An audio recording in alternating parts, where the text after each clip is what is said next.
आज के हमारे इस कार्यक्रम के मुख्य अतिथि हमारे बीच आ चुके हैं। मैं चाहूंगी दोस्तों आप सभी लोग जोरदार शोरदार तालियों के साथ हमारे बीच उपस्थित श्री BS बसी जी, जो कि farmer IPS, farmer commissioner of police Delhi and NCT, farmer honourable member of UPSC, आज हमारे बीच उपस्थित है। समय निकाल इस कार्यक्रम का हिस्सा बने हैं। एक बार जोरदार शोरदार तालियों के साथ हम सभी लोग, पूरा हमारा मेड इजी ग्रुप आपका सर बहुत बहुत स्वागत करता है, साथ ही साथ धन्यवाद करता है कि आप समय निकाल आए इस प्रोग्राम का हिस्सा बने। तो आइए अरुण सर, अब जब प्रोग्राम की बात हो ही चुकी है तो मैं चाहूँगी इस प्रोग्राम को आगे बढ़ाते हुए आप बताएं कि आज ये जो सपने से और एक जो विजन से हकीकत तक का जो सफर है वो हमारा कैसे रहा? Definitely, everything begins with vision. They say God created this universe, rest all the things were created by engineers. कोई कलाम साहब की तरह मिसाइल बनाना चाहता है, कोई श्रीधरन सर की तरह मेट्रो दौड़ाना चाहता है, कोई कल्पना चावला की तरह अंतरिक्ष में जाना चाहता है, तो कोई IAS ऑफिसर बन के अपने माता पिता के लिए नाम कमाना चाहता है। और देवियों सज्जनों, engineering services examination is the most prestigious examination for engineers in India. और हाँ, हर एक इंजीनियर का एक ड्रीम होता है कि इंजीनियरिंग के बाद एक दिन मैं भी एक IAS ऑफिसर बनूं। And for the 11th time, let me repeat once again, for the 11th time in the row, Made Easy students created history by securing all the rank 1. And if we speak about top 10, yes, I need some energy. Wow, thank you very much, B Singh sir, for this wonderful energy presence. अगर top 10 की बात करें, out of 40, 39 selections from Made Easy. और यही नहीं, तालियों का सिलसिला चलता रहेगा तो मेरी एनर्जी भी उठती रही। अगर टॉप 20 की बात करें, out of 80, 77 selections are from Made Easy. और देवियों सज्जनों, इस मंच से मैं आप सबका ध्यान आकर्षित करना चाहता हूं। बहुत ही महत्वपूर्ण विषय है। इस बार UPSC ने टोटल 213 IAS ऑफिसर का सिलेक्शन किया था, यानी कि रिक्रूटमेंट किया था। उन 213 में से let me tell you, 203 candidates इस लॉन में आपके इर्द गिर्द वाली सीट पे उपस्थित हैं। और ये बोलना बिल्कुल भी गलत नहीं होगा कि ESC 22 का पूरा प्लेटून, पूरा बैच अभी इस वक्त मेड इजी के अचीवर्स ग्रीन लॉन में उपस्थित है। और ये हम सब के लिए एक गर्व का विषय देवी और सज्जनों। और हां, ऐसे युवा IAS ऑफिसर्स का अभिनंदन एक बार फिर जोरदार शोरदार तालियों से होना चाहिए। धन्यवाद, थैंक यू वेरी मच। क्या बात है, क्या बात है। तो अरुण सर, जैसा कि आपने जिक्र कर दिया है कि अब हम बिल्कुल तैयार हैं एक एक करके उन सभी चेहरों से मिलने के लिए। और मुझे बताते हुए बेहद खुशी हो रही है कि आज हमारे जो मेड इजी ग्रुप के एक ऐसे स्तंभ जिनका सपना, जिनकी हकीकत ही मेड इजी ग्रुप है, और आज हम सभी लोग उसका बहुत बड़ा हिस्सा है। तो आइए दोस्तों, अब वक्त है कि एक ऐसी ही खूबसूरत सी बात मैंने कहीं सुनी थी और मुझे लगता है सर ये आप पे बिल्कुल लागू होती है कि हालात की बंजर ज़मीं फाड़ के निकला हूँ, हालात की बंजर ज़मीं फाड़ के निकला हूँ, मैं शोहरत की धूप में नहीं जलूँगा, आप सब साथ देते रहना, अभी मैं लंबा चलूँगा। तो ये तो सच है कि ये सफ़र अभी शुरुआत है, अभी हमारे रास्ते काफ़ी और लंबे सफ़र तक के लिए जाने वाले हैं। क्योंकि अगर हम इंडिया की बात करें, भारत की बात करें, तो एजुकेशन, हमारी जो शिक्षा का जो सबसे बड़ा एक जो इंस्टीट्यूशन, जो कॉन्सेप्ट है, उसके हिसाब से अभी हमारे लिए सफ़र काफ़ी मेहनत भरा होने वाला है आगे भी। तो यकीनन ये सफ़र यहाँ तक पार हुआ है, आगे भी यकीनन पूरे साथ के साथ बेहतर रहेगा। तो आइए इसी के साथ सर मैं चाहूंगी कि आप प्लीज ऑन स्टेज आके हमें पहले ज्वाइन करें, क्योंकि आज हमारे बीच हमारे मुख्य अतिथि मौजूद हैं। हम चाहेंगे कि हमारे पूरे मेड इजी परिवार की तरफ से हम सभी लोग मिलके हमारे चीफ गेस्ट श्री BS बसी जी का बहुत बहुत स्वागत करें, और इसके लिए आई थिंक फूलों से बेहतर माध्यम कुछ हो नहीं सकता। सर आपका बहुत बहुत स्वागत है इस मंच पे।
दोस्तों बचपन में हमने कहानी सुनी थी, एक जादुई दरवाजा हुआ करता था और खुल जा सिम सिम बोलते ही वो दरवाजा खुल जाता था, और दरवाजे की उस तरफ की दुनिया बहुत ही बेमिसाल, खूबसूरत और आलीशान हुआ करती थी।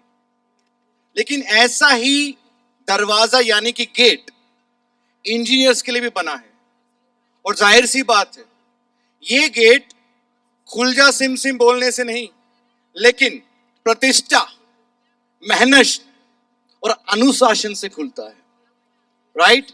And I am feeling proud stating that in Gate 23, Made Easy students have broken all the previous records, all India rank 1 in all the 7 streams.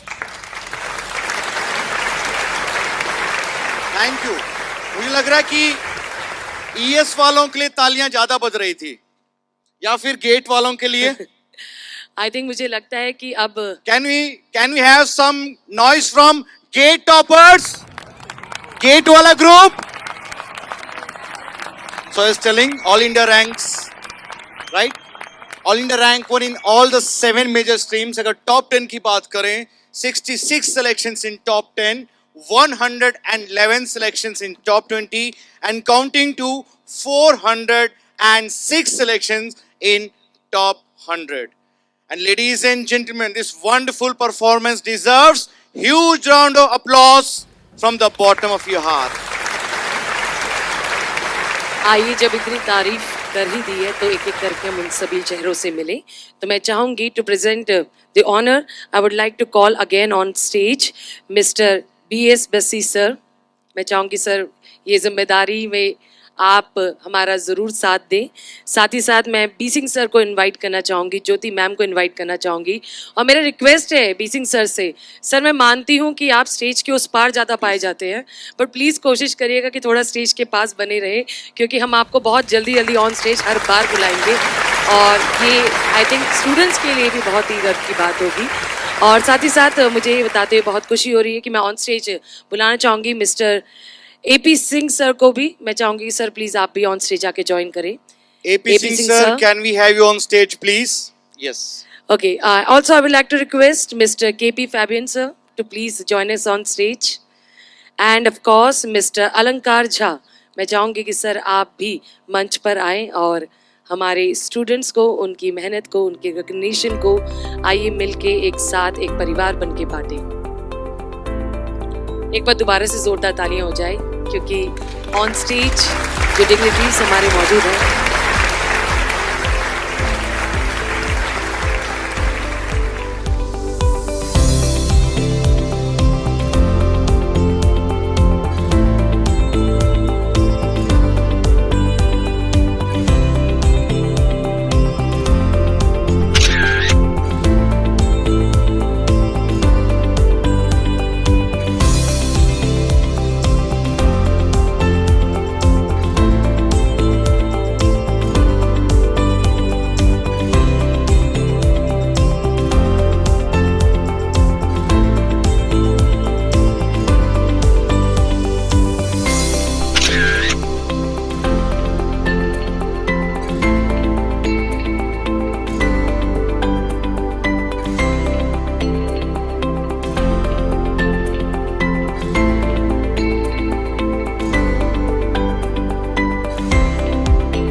would like to congratulate all the Engineering Services 2022 rankers, GATE 2023 rankers. On this day, I don't want to speak too much. The time is very less, the list is very long. But few words I would like to share, which I feel are essential. And I just want to draw the attention of all the engineering services and the GATE rankers here. Please, आप लोग एक ऐसी जिम्मेदारी को संभालने जा रहे हैं जो देश के एग्जिस्टिंग इंफ्रास्ट्रक्चर को एक नई दिशा देगा। आप ग्रुप ए में इंजीनियरिंग सर्विसेज और गेट के थ्रू बहुत सारे पब्लिक सेक्टर्स में जा रहे हैं। You will be having the leadership responsibility and you will have to give your commitment. कुछ बातें मैं कहना चाहता हूं जीवन में जो बहुत जरूरी है। आप लोग कुछ जानते होंगे कि I have sponsored on my personal capacity जिनके पेरेंट्स नहीं है। ये सभी रैंकर्स को मैं इसलिए कहना चाहता हूं कि आप ध्यान से सुनिए।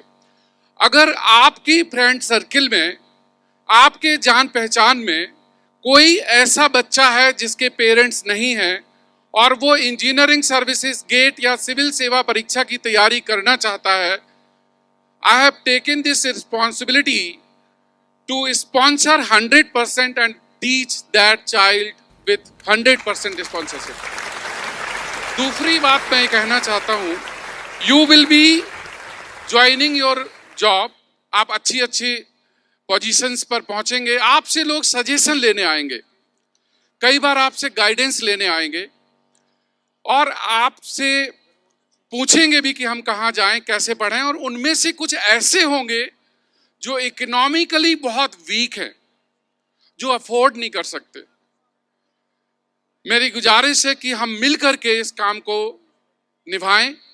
आप उनके मार्गदर्शक बने, उनको इंस्पायर करें और हम लोग उनको आगे गाइड करने का, पढ़ाने का काम करेंगे। तो आप ऐसे बच्चों को जो बहुत इकोनॉमिकली वीक हैं, उनको आप हम लोगों तक भेजिए। We will give the best possible support and the sponsorship for दो चिल्ड्रन। तीसरी बात मैं कहना चाहता हूं, GATE is the gateway for engineers, which opens the doors for the public sectors, IISc, IITs, NITs, foreign institutions. Engineering services was your dream, but this is not the full stop. Civil services should be your final destination. You will find when the final result is declared, UPSC civil services result is declared, nearly there are 60% engineers and you are one of the most probable candidate. And for that reason you should not stop here. आज भी मुझे याद है मयंक मित्तल का case, electronics का student था and he decided to go back after the selection of engineering service. He decided to go back home and then join the job. मैंने उसको forcefully स्पॉन्सर करके नेक्स्ट IAS में एडमिशन दिलाया and in his first attempt ही became IPS 105 rank. In second attempt ही became IAS 29th rank और वो बच्चा घर जा रहा था।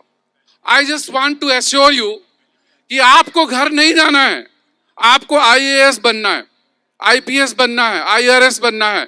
इस देश की दिशा और दशा दोनों आपके हाथ में है, आपको बदलना है। हम ये सब जानते हैं कि हम जब पढ़ाई कर रहे होते हैं या जब तक सक्सेसफुल नहीं होते तो हमें लोग वैल्यू नहीं करते, लेकिन एक बार सक्सेसफुल हो जाते हैं तो फिर उसकी वैल्यू होती है। ठुकराया था कभी जिन्होंने तुमको, ठुकराया था कभी जिन्होंने तुमको, तुम्हारा वक्त देखकर तुम ऐसा वक्त लाओ उनको मिलना पड़े तुमसे तुम्हारा वक्त लेकर। बहुत सारे ऐसे लोग हैं जो जीवन में एक सफलता हासिल करके सेटिस्फाई हो जाते हैं, खुश हो जाते हैं। लेकिन ऐसे कम होते हैं जो हर वक्त नई सफलता के लिए प्रयास करते हैं। तो आपको कुछ नया करना है। इसलिए दोस्तों याद रखिए, आपको नए चिन्ह बनाना, नए पग बनाना है। और नए पग बनाने के, नए चिन्ह बनाने के लिए आपको पढ़ना पड़ेगा। So I sponsor to all of you also in next IAS, and the sponsorship super achievers policy has been shared. ये मेड इजी और नेक्स्ट IAS आपका घर है। जीवन में जब आपको कभी लगे कि नेक्स्ट IAS से या मेड इजी से आपको कुछ चाहिए, you should not hesitate. I speak it very heartily कि this institute is your home and will remain your home lifelong. बहुत सारे ऐसे इंस्टीट्यूट थे जहां पर आप रिजल्ट देखेंगे, लेकिन आप में से कोई एक बता दे कि एक भी रिजल्ट मेडिजी की वेबसाइट पर या मेडिजी के इश्तिहार में ऐसा है जो आपका नहीं है, जो आप मेडिजी में नहीं थे और रिजल्ट छप गया, या जो कोर्स आपका मेंशन है उस कोर्स में नहीं थे। ये ऑनेस्टी बहुत मुश्किल से मिलती है, ये एफर्ट से मिलती है। Next IAS and Made Easy is that institute with believes on the ethical thought and it believes on the truth. तो आप लोगों ने जो ये जर्नी यहां से तय की है, ये एक डेस्टिनेशन नहीं है, ये एक मिड लैंडिंग है। इस मिड लैंडिंग के बाद अब आपको फाइनल डेस्टिनेशन तक पहुंचना है। आपके अलावा आपके पेरेंट्स यहां पर आए हैं। इस बात की हम लोगों को खुशी है कि आपके पेरेंट्स आपके साथ आए, और उन सभी का बहुत बहुत स्वागत और सम्मान, बहुत बहुत कॉन्ग्रेचुलेशंस आपके लिए। अब मैं सभी गेस्ट से एक बार रिक्वेस्ट करूंगा कि जितने हमारे रैंकर्स हैं, कृपया खड़े होकर एक बार ऐसी तालियां बजा दें हमारे रैंकर्स के लिए जिन्होंने बहुत मेहनत की है। ये वही बच्चे हैं जो छोटी छोटे कमरों में, गलियों में रह करके दिन रात पढ़ाई करके 2-2 साल 3-3 साल का समय बिता करके UPSC जैसे एग्जामिनेशन में सेलेक्ट होकर के यहां तक पहुंचे हैं। ये आसान नहीं है। इनमें से बहुत सारे गांवों से आते हैं, गरीबी पृष्ठभूमि से आते हैं, एग्रीकल्चर बैकग्राउंड से आते हैं, और लेकिन यहां तक पहुंचना बड़ा मुश्किल है। क्योंकि मैं खुद एग्रीकल्चर फार्मिंग बैकग्राउंड से आता हूं और मुझे एहसास है कि किन परिस्थितियों में माता पिता अपने बच्चों को यहां तक पहुंचाने के लिए कितने मेहनत करते हैं। इसलिए हमेशा उसका मुझे एहसास होता है। एक समय था जब मैं पोस्टर चिपकाया करता था। ये आप लोगों को आसान लगता होगा। 1998 में बीटेक करने के बाद मैंने जिया सराय में पोस्टर चिपकाए अपने ट्यूशन पढ़ाने के लिए, बच्चों को बुलाने के लिए। और एक बार मैं पोस्टर चिपका रहा था तो एक किसी ने पूछा, 1000 पोस्टर लगाने के कितने पैसे लेते हो? शायद उनको लगा था कि मैं स्ट्रीट बॉय हूं, लेकिन काम मेरा था और उस मुकाम के लिए था जिसके लिए मुझे वो मेहनत करनी थी। इसलिए कोई काम छोटा नहीं होता। अगर आप फाइनेंशियली, इकोनॉमिकली सक्षम नहीं हैं तो तरीके निकालिए, कोशिश करो, और उस मुकाम तक पहुंचने के लिए अपना हौसला बनाए रखो। थोड़ा डूबूंगा मगर तैराऊंगा, तू देखता जब मैं जीत जाऊंगा। तो ये जज्बा आपको रखना है और ये छोड़ना नहीं है। लास्ट में मैं एक बात और कहूंगा कि सफलता तो बहुत आएंगी, अभी हर पल सफलता आएगी आपके जीवन में, और जीवन में सफल होने के लिए आपको हर पल प्रयास करना होगा, और उस सफलता को अपने मन में उतारना होगा कि ये मेरा अगली सफलता का माध्यम है या इंस्पिरेशन है। तो चढ़े हिमालय की चोटी पर आगे और चढ़ना है, फिर हमें उसी हिमालय पर एक नया हिमालय गढ़ना है। तो इसलिए हाइट्स तो आएंगी, अभी आपको ऊंचाई तक जाना है। जिस तरह से एक दीपक को जला करके हम उसी दीपक को दूसरे दीपक के जलाने के लिए उपयोग करते हैं, मुझे लगता है शिक्षा इसी का नाम है। आप पढ़ गए हैं, आप सक्षम बन गए हैं, अब आप सोसाइटी में, परिवार में, अपने गांव में दूसरे लोगों को रास्ता दिखाइए। तो जिस तरह से एक दीपक दूसरे दीपक को जलाने का काम करता है, वैसे ही आपको करना है। यही शिक्षा है। शिक्षा अगर किसी समाज में बहुत अच्छी होगी, क्वालिटी अच्छी होगी, गुणवत्ता अच्छी होगी, तो हमारे समाज का सृजन बहुत अच्छा होगा। आज इस मंच से मैं आप सबके लिए बहुत बहुत शुभकामनाएं देता हूं और हार्दिक बधाई देता हूं।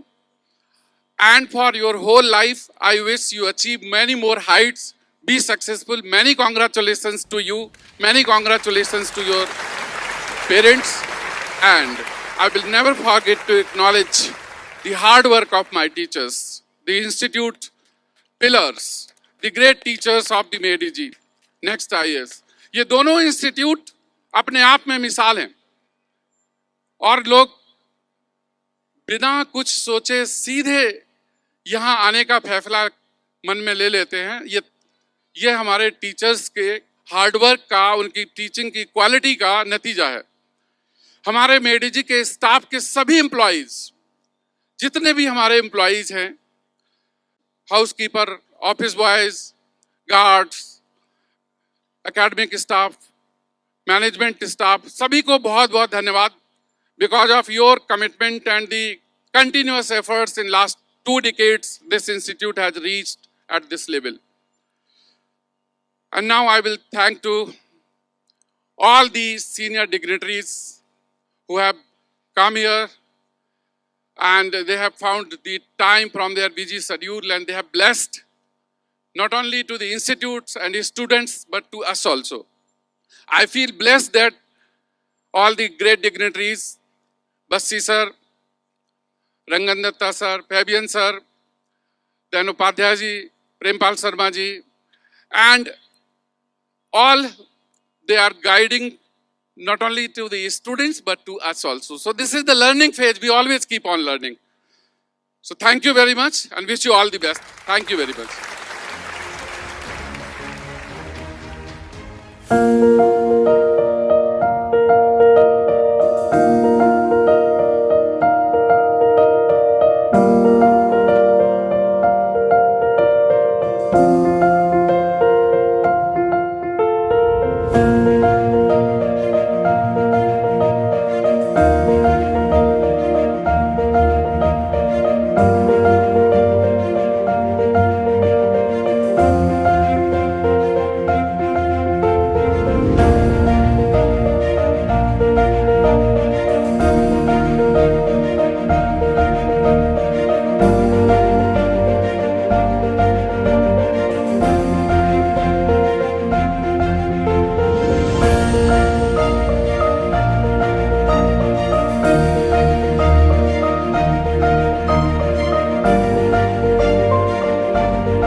इस मंच से आप सभी का बहुत बहुत मंगलमय कामनाओं के साथ मैं आप लोगों का अभिनंदन करती हूँ और आप लोगों को बहुत ढेर सारी बधाइयाँ देती हूँ कि आप लोगों ने एक ऐसा मुकाम हासिल किया है जिसकी तमन्ना शायद हर किसी को रहती है। सभी जो अतिथिगण हैं वो आप लोगों को बधाइयाँ देने के लिए आए हुए हैं, तो उनका भी मैं हार्दिक अभिनंदन करती हूँ। मिस्टर बी सिंह जो मेडिजी ग्रुप के संस्थापक और चेयरमैन एंड मैनेजिंग डायरेक्टर हैं, उनका जो विज़न है वो एक बहुत ही सिंपल इजी होते हुए भी एक हाई लेवल का है। जैसा कि उन्होंने अभी अपने भाषण में, अपनी स्पीच में उन्होंने बताया, हम सभी आप सभी को परिवार का सदस्य मानते हैं। हमारे मेडिजी ग्रुप के जो भी एम्प्लॉयज़ हैं वो सारे हमारे मेडिजी ग्रुप के सदस्य ही हैं। हम सभी किसी ना किसी या फिर किसी अन्य व्यक्ति से किसी ना किसी तरह से हम प्रेरित रहते हैं। तो स्वामी विवेकानंद निश्चित ही प्रेरणा स्रोत स्वरूप में हमारे सामने रहते हैं, उनकी छवि रहती है। उन्होंने संकल्प को बहुत बड़ा महत्व दिया है। उन्होंने कहा कि एक संकल्प लो, फिर उस दिशा में सच्चे प्रयास करो, निश्चित ही सफलता आपके द्वार पर दस्तक देगी। बस यही एक संकल्प होता है जो हमारे लक्ष्य तक हम सबको पहुंचा देता है। और इसी संकल्प को धारण कर मिस्टर बी सिंह जी ने खुद को स्थापित किया। वो घर से बाहर आए, यहाँ दिल्ली में आए और फिर एक वृहद सफलता का मंच आप सभी के लिए तैयार किया। इसी संकल्प को धारण कर मैं भी आई, अपने घर की दहलीज से बाहर कदम निकला। एक ऐसे रूढ़िवादी समाज से, एक रूढ़िवादी परिवार से बाहर निकल कर आई। ये मेरे लिए भी एक बहुत ही कठिन कार्य था, लेकिन फिर भी ये तो नहीं था कि मुझे आईएएस बनना है। हालांकि मैं आईएएस की तैयारी के लिए आई थी, पर यह था कि मुझे कुछ ना कुछ यहाँ पर आकर अपने लिए एक ना एक मुकाम ज़रूर हासिल करना है। जबकि मैं उसके पहले भी एक किसी जॉब में कार्यरत थी। और देखिए किस तरीके से इतनी सारी कठिनाइयों का सामना करते हुए, सारी समस्याओं को हल निदान करते हुए मैं यहाँ पर आई और आज आप लोगों के सामने हूँ, आप लोगों को बधाइयाँ दे रही हूँ। मेरे सामने आप सभी लोग हो और जब मैं आप सबको देखती हूँ तो मुझे अपने वही पुराने दिन हर बार याद आते हैं कि किस तरीके से हम सभी एक समस्या को लेकर, एक साथ में एक दृढ़ निश्चय कर एक संकल्प लेकर अपने लक्ष्य की प्राप्ति के लिए हम लोग यहाँ पर आते हैं। यहाँ पर कुछ समय पहले मेरी एक स्टूडेंट से मुलाकात हुई। उसने मुझे बताया कि वो मेडिजी में आकर उसने जितना चाहा था और जितना सोचा था उससे कहीं ज़्यादा उसको इतना मिला कि वो उसकी कल्पना से भी परे था। वो कहते कि मैंने सोचा नहीं था कि मुझे इतना मिलेगा या मुझे इतने की आवश्यकता होगी। तो जब हमने ऐसा सुना तो मन एकदम गर्व से भर गया कि आज हम आईएएस नहीं है पर इतने सारे बच्चे आईएएस गेट और आईएएस में सिलेक्ट होते हैं।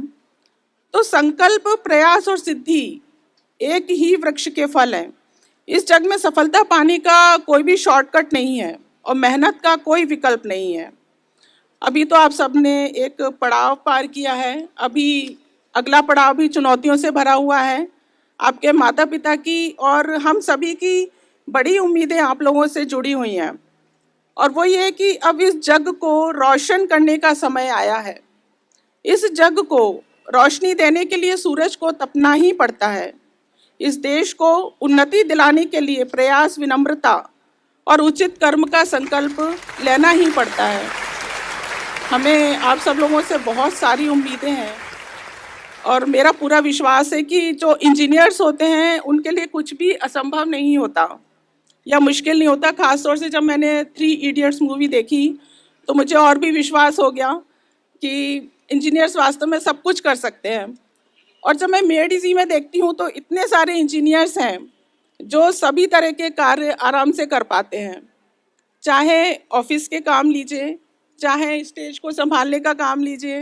मिस्टर अरुण जी हैं जो स्टेज को संभाले रहते हैं और आपके सामने हमेशा ही अपने कुछ कुछ वक्तव्य देते रहते हैं।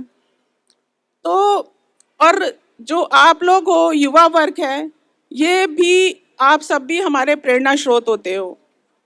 आज एक इतनी अच्छी बात हुई, जो भी युवा है उन सबके लिए है ये बात, और मुझे बहुत पसंद है। मैं हमेशा उन लोगों से भी एक एडवाइस लेती रहती हूँ। तो जब मैं ये अपना यहाँ पर कुछ कहने के लिए लिख रही थी, तो मैं हाथ से लिख रही थी, पेन और पेपर लेकर। तो जब 1-2 पेज लिख चुकी, तो मेरा बेटा आया मेरे पास और बोला कि मम्मा ये क्या कर रहे हो, अब हाथ से क्यों लिख रहे हो, कंप्यूटर में क्यों नहीं लिखते, आप तो कंप्यूटर में लिखते हो। मैंने कहा नहीं, मुझे अच्छा लगता है कि शुरू से मैंने हाथ से लिखा है, पेन से लिखा है। तो बोला नहीं रुको, मैं आपको सेट करके देता हूँ। उसने फटाफट लैपटॉप पर सेट करके दिया और बोला कि अब आप सारा कुछ इस कंप्यूटर पर टाइप करो। तो देखिए, ये मैंने अपने हाथ से लिखा और फिर जब उसके कहने पर ये सारा कुछ लैपटॉप पर लिखा। तो बच्चे हैं, आप सभी हो, आप सभी लोगों से हमें भी प्रेरणा मिलती है, आप सबको मिस्टर सिंह से प्रेरणा मिलती है। तो मेरा यही विश्वास है कि आप लोग जो भी करो वो एक सच्ची लगन और मेहनत से करो। अभी ये पड़ाव अंतिम नहीं है, सर ने भी बताया है कि अभी आपको और भी आगे जाना है, आईएएस की तैयारी करनी है, नेक्स्ट आईएएस में आपको जाना है और आईएएस भी बनने के लिए तैयारी करनी है। अंत में मेरा आप सभी से एक विनम्र अनुरोध है, स्टूडेंट से ही नहीं बल्कि यहाँ पर उपस्थित जितने भी अतिथिगण हैं उन सभी से एक विनम्र अनुरोध है कि जब भी हम किसी को गिफ्ट देते हैं या जब कोई हमें गिफ्ट देता है, तो उसमें क्या होता है ना, एक रिटर्न गिफ्ट का भी प्रावधान होता है। जब भी हम देते हैं तो हमें लगता है कि रिटर्न गिफ्ट होगा। तो हम उसी प्रकार प्रकृति से हर वक्त कुछ ना कुछ लेते रहते हैं। तो ये प्रकृति हमें गिफ्ट देती है, हमारे अस्तित्व को बनाए रखने के लिए, हमारे प्राण वायु के लिए, सब कुछ हम निर्भर हैं इस प्रकृति पर। इस आनंद को लेने के लिए भी हम प्रकृति पर निर्भर हैं। तो हम लोग बहुत शुरू से हमने ये एक अभियान चलाया है ट्री प्लांटेशन, वृक्षारोपण का। तो आप लोगों से मेरे ये अनुरोध है कि हम जो भी समाज से लेते हैं या जो भी प्रकृति से लेते हैं, तो वो एक बार लौटाना तो जरूर बनता है। हम तो बहुत कुछ कर नहीं सकते, परंतु हाँ, एक एक वृक्ष लगाकर हम इस प्रकृति को अपना एक छोटा सा योगदान जरूर दे सकते हैं। आप अपने किसी जन्मदिन पर या किसी विशेष और भी अवसर पर अपने मित्र से मिलते हैं, एनिवर्सरी है या अपने माता पिता का जन्मदिन है या कोई त्योहार है, आप एक वृक्ष जरूर लगाइए। यकीन मानिए आप लोगों को बहुत ही खुशी मिलेगी। अपनी पसंद का वृक्ष लगाइए। आपको आम का पेड़ पसंद है, आम लगाइए। आपको अमरूद पसंद है, अमरूद लगाइए। गुलाब पसंद है तो गुलाब लगाइए। आप जब भी लगाएंगे आपको ये बहुत अच्छा लगेगा। आप लोगों को बहुत बहुत मेरा बधाइयाँ हैं, दिल से हार्दिक बधाइयाँ हैं। आपने बहुत मेहनत की है। इस बात को मैं आपके लिए वास्तव में बहुत धन्यवाद अदा करती हूँ। और अपनी बात को अंत में विराम देते हुए मैं यही कामना श्री आदिशक्ति माँ से करती हूँ कि सर्वे भवन्तु सुखिना, सर्वे सन्तु निरामया, सर्वे भद्राणि पश्यन्तु, माँ कश्चित् दुख भाग भवेत्। सभी सुखी होवें, सभी रोग मुक्त रहें और सभी का जीवन मंगलमय रहे और कोई भी दुख का भागी ना बने। इन्हीं मंगल कामनाओं के साथ आप सभी का जीवन मंगलमय हो और आप उन्नति के पथ पर और भी ज़्यादा से ज़्यादा अग्रसर रहें और माता पिता की जरूर सेवा करते रहें। धन्यवाद। जय हिंद।